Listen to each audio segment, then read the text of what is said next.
Pat Robertson had a surprising take on transgendered people. Let's listen. This is David, who says, I work with two people who have decided that they are females.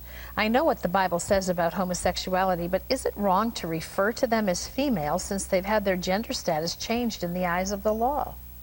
Why would you have to refer to them as females? I don't understand all that, but I think there are men who are in a woman's body. It's very rare, but it's true, or women that are in men's bodies, and they want a sex change, and that is a very permanent thing. Believe me, when you have certain body parts amputated and you have shot up with various kinds of hormones, it's a radical procedure.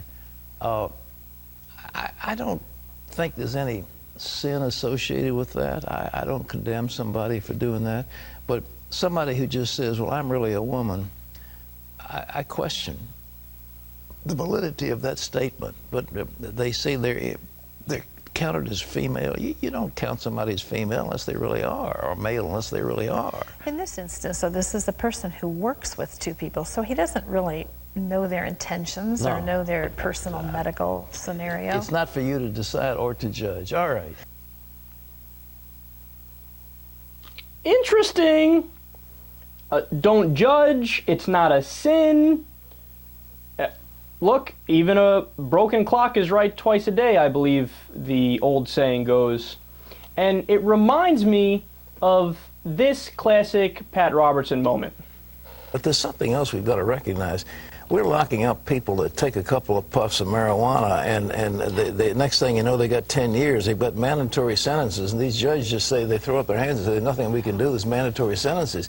We've got to take a look at what we're considering crimes, and that's one of them. I mean, I'm not exactly for the use of drugs, don't get me wrong, but I just believe that criminalizing marijuana, criminalizing the possession of a few ounces of pot and that kind of thing, I mean, it's costing us a fortune, and it's ruining young people. Young people go into prisons, they go in as youths, and they come out as hardened criminals, and that's not a good thing.